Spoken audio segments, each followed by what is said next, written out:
अस्सलाम वालेकुम।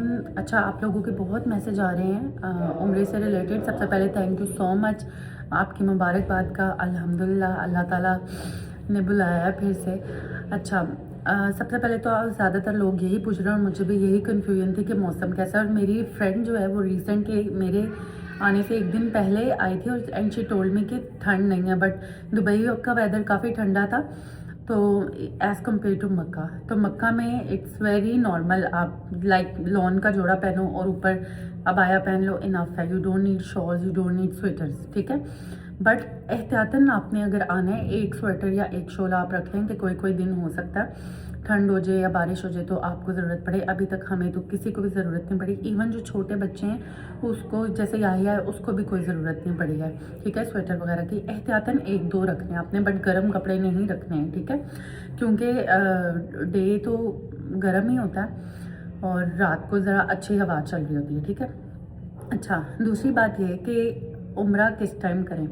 सबसे पहली बात तो ये है कि हमें कि मतलब बहुत ज़्यादा वो एक्साइटमेंट होती है जब हम पहुंचते हैं कि फ़ौरन से उम्रा कर लें, या हमें बताया भी जाता है जाते ही उम्रा करना है। उम्रा जाते ही आपने नहीं करना होता, क्योंकि जो आपका सफ़र होता है वो बहुत टायरिंग होता है, तो आप आके आराम करें। लेकिन जब हम एहराम की नियत कर लेते हैं ना, तो उसके बाद ये है कि एहराम के जो रूल्स हैं वो आपने तोड़ने नहीं होते, ठीक है। सबसे ज़्यादा जो गलती हमसे होती है वो ये होती है कि आप कोई भी जैसे हैंड वॉश करते हो, कहीं पे भी वॉशरूम में जाते हो एयरपोर्ट पे, तो आपके जहन में नहीं रहता और आप फ्रेगरेंस वाला जो है ना सोप यूज़ कर लेते हैं, तो सबसे बड़ी मिस्टेक होती है। या आप बच्चे का अगर पैम्पर गंदा है, बच्चे का डायपर चेंज करना आपने, तो डायपर चेंज करते हुए हम वाइप्स यूज़ कर लेते हैं सेंटेड। तो मैं स्पेशल सेंटेड फ्री वाइप्स लेके आई थी, ठीक है, जिसकी वजह से कोई प्रॉब्लम नहीं हुई। और कूल एंड कूल का अगर आप यूएई में हैं तो एक पूरा उम्रा किट मिलती है, ठीक है, वो नून पे भी अवेलेबल है, उसमें सब कुछ होता है, ठीक है, फ्रेगरेंस फ्री। तो ये आपने सब फैमिलीज़ वालों ने एक दूसरे को बता देना कि हमने एक दूसरे को अलर्ट रखना है, ताकि हम हमारा जो एहराम के जो रूल्स हैं उनको आपने फॉलो करना होता है, ठीक है। नहीं तो आपको दम पड़ जाता है, ठीक है, दम पड़ जाता है मतलब आपको एक यहाँ पे बकरे की कुर्बानी देनी होती है, ठीक है। अच्छा, और फिर उम्रा किस टाइम आपने करना है। अब हमारा ये था कि हम पहुँचे थे सुबह 12 बजे, ठीक है। तो सुबह 12 बजे पहुँचने के बाद, अच्छा, तो हम लोग पहुंचे थे सुबह 12 बजे। तो एक्चुअली हमने बुलाया हुआ था मेरे हस्बैंड के अम्मी अब्बू को, तो हमारा मकसद ये था कि हम लोग साथ उम्रा करें, और वो लोग पहुंचे रात को 12 बजे। तो वो होल टाइम जो था हम थके भी बहुत हुए थे, थोड़ी रेस्ट की, नमाज़ें वगैरह अदा कर ली।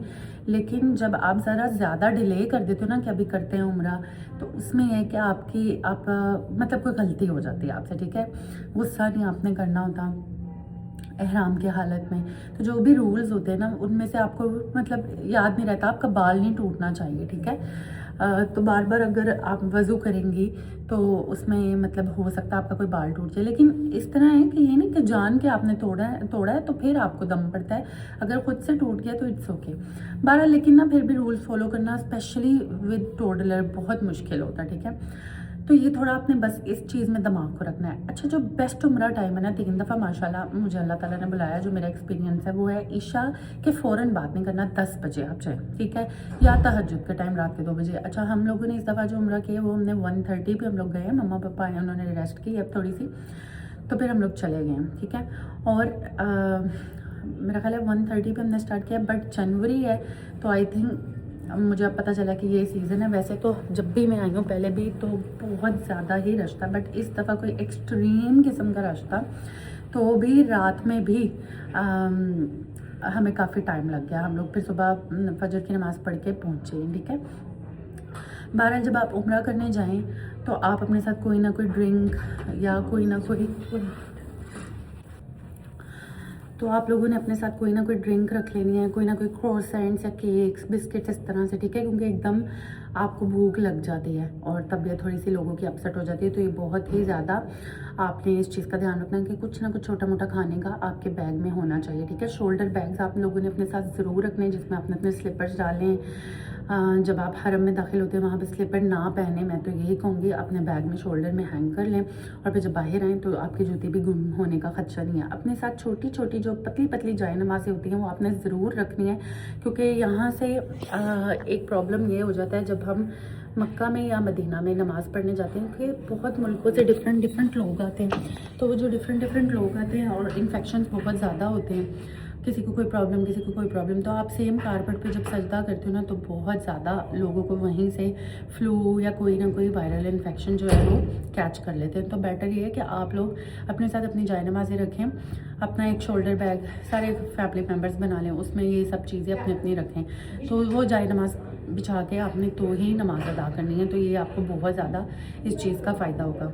बच्चों के साथ जो है आप स्टॉलर अगर तो लेके जाएंगे तो फिर आपको किसी और फ्लोर पे, एक स्पेशल फ्लोर है वहाँ पे व्हीलचेयर और स्टॉलर अलाउ होता है। जो मताफ़ है जहाँ पे खाना काबा है वो वाला जो मताफ़ वाला सहन है ना, उसमें आप स्टॉलर नहीं लेके जा सकते। तो आपने बच्चे को या तो हाथ पकड़ के उसको उम्रा करवाना है या फिर गोद में लेके उम्रा करवाना है। तो याहिया ने मिक्स ही किया, शुक्र है अभी थोड़ा बड़ा हो गया। फर्स्ट टाइम तो मैंने और मोहसिन ने इसको पकड़ा था, गोद में इसने किया था। तो बच्चे के साथ ज़्यादा टायरिंग हो जाता है, बट उतना ही हमें अजर मिलता है भाई। जितना ज़्यादा हम दिक्कत उठाते हैं या जितना रश होता है और जितना मतलब आप ज़्यादा एफर्ट पुट करते हैं, तो अल्लाह ताला को किसी का एक राई के बराबर भी जो होते हैं ना आपके माल, वो भी ज़ाया नहीं करते हैं। ठीक है। अच्छा, इसके अलावा क्या क्वेश्चन था? ज़्यादा इजी टू कैरी है या पाकिस्तान में नमाज वाले स्काफ मिलते हैं, दुबई में भी बड़े आराम से मिल जाते हैं। लंबे लंबे वो लें, नीचे आप अपनी जो भी शलवार कमीज पहनते हैं वो पहने और ऊपर ये ले लें, तो ये ज़्यादा बेस्ट है। ठीक है। अच्छा, इसके अलावा जो आपकी रूटीन है ना पूरा दिन की, वो क्या होनी चाहिए? यहाँ पे सोना आपको बहुत कम मिलता है और सोना कम ही चाहिए, इतना जिससे आपकी तबीयत थोड़ी ठीक हो जाए। जैसे मैं घर में 8 घंटे सोती हूँ तो यहाँ पे 4 घंटे भी ठीक है। ठीक है। अच्छा, आपने क्या करना है कि अगर तो आपके साथ बच्चे हैं, जैसे मेरे साथ तो बड़े बच्चे भी हैं, वो छोटे को देख लेते हैं। जैसे हमने नमाज़ पढ़ने जानी होती है तो ज़ोहर और असर और मोस्ट ऑफ द टाइम हम मगरिब के टाइम फिर सब चले जाते हैं। ठीक है। तो उस टाइम आपको रश मिलेगा ही मिलेगा। इट्स ओके, उसको एंजॉय करें, क्योंकि उम्रा करना इतना मतलब एक तो मज़ा आता है ना, बहुत ही मज़ेदार इबादत है, बहुत मज़ा आता है। इसके अलावा तवाफ़ करने हैं आपने दिन में, तो मेरी सिस्टर ने मुझे बताया था कि बेस्ट इबादत यही है कि वहाँ पर जाके ना आप 5 नमाज़ों के यानी 5 तवाफ़ करो। ठीक है। तो अब जैसे हमने बहुत हिम्मत करके कल 3 किए, बट जब मैं और मोहसिन अकेले आए थे बच्चों के बगैर, तो हम एक दिन में 5 कर लेते थे। हर नमाज के बाद आप एक तवाफ़ कर लो, हर नमाज के बाद आप एक तवाफ़ कर लो अगर बच्चे नहीं हैं। But with kids it's very difficult. तो बिल्कुल गिल्ट फ्री रहें। अल्लाह ताला को सबके मसले मसाइल का पता होता है। ये मतलब जब मैं पहली बार बच्चों के साथ आई थी तो मैं दिन में एक ही तवाफ़ कर पाती थी, क्योंकि बच्चे भी एडजस्ट नहीं हो रहे थे, तबीयतें ख़राब हो गई थी, इतना एक्सपीरियंस नहीं था, रास्तों का मालूम नहीं था। तो ये चीज़ें सब आप सीखते हो आहिस्ता आहिस्ता, तो फिर आपके लिए चीज़ें ईजी हो जाती हैं। तो हम क्या करते हैं, हम मगरिब में पढ़ के तो फिर हम मताफ़ में चले जाते हैं और तवाफ़ करते हैं, फिर इशा पढ़ते हैं, फिर कोशिश करते हैं तवाफ़ करते हैं और फिर हम बैठते हैं। अगर आप ज़ोहर, असर, मगरिब ये तीनों टाइम मताफ़ में बैठेंगे तो आपको वो बैठने नहीं देते हैं। बहुत सी लेडीज़ ये कहती हैं कि वो बैठने नहीं देते। फर्स्ट टाइम मैं भी इतनी डिसअपॉइंट हुई कि यार बैठने ही नहीं देते, उठा देते हैं। तो वो नमाज अगली अदा करनी होती है ना, तो उसमें वो उन्होंने मर्दों को आगे रखना होता है फ़र्ज़ नमाज के लिए और औरतों को पीछे भेजना होता है, इसलिए वो मताफ़ से आपको सहन में नहीं बैठने देंगे, उठा देंगे। आपने अगर सहन में बैठना है तो आप इशा पढ़ के जाएँ। ठीक है। अगर अभी आपने तवाफ़ नहीं भी करना, क्योंकि खाना काबा को देखना भी एक इबादत ही है, आपको बहुत सवाब मिलता है। आप देखें रज के घंटा 2 घंटा, उसके बाद बेशक आप अपना तवाफ़ करें या पहले तवाफ़ कर लें, फिर बैठ जाएं, फिर आपको तहज्जुद तक कोई भी नहीं उठाएगा। ठीक है। और फिर आपको फजर तहज्जुद के वक्त यानी 3:30 3:45 पर उठाना शुरू कर देते हैं, फिर फजर तक वो नहीं जाने देते हैं औरतों को। और फिर फजर के बाद आप सुबह ज़ोहर से पहले तक जितना मर्ज़ी बैठ के देखें, आपको कोई भी नहीं उठाएगा। तो ये 2 टाइम है। बाकी बहुत सी औरतें या फर्स्ट टाइम मुझे भी बहुत था कि मैंने जाके हिजर अस्वद कुछ बहुत सा दिन है या मुझे हतीम में नफल अदा करने हैं, अगर तो पॉसिबल है ठीक है, लेकिन कहीं पे भी अपने आप को आप लोगों ने इतना टफ टाइम नहीं देना कि स्कार्फ उतर जाए या आपको कोई प्रेस कर दे या बहुत ज़्यादा सफोकेटेड हो जाए। इस तरह नहीं करना। ये कोई फ़र्ज़ नहीं है, ये सुन्नतें हैं। अगर आप कर सकते हैं तो बहुत अच्छी बात है, लेकिन जो हाल होता है ना, 3 बार मैं नहीं कर सकी और इट्स ओके। दूर से भी आप हिजर अस्वद को बोसा दे देते हो, वही बात है। सिर्फ सेल्फ सेटिस्फेक्शन की बात है।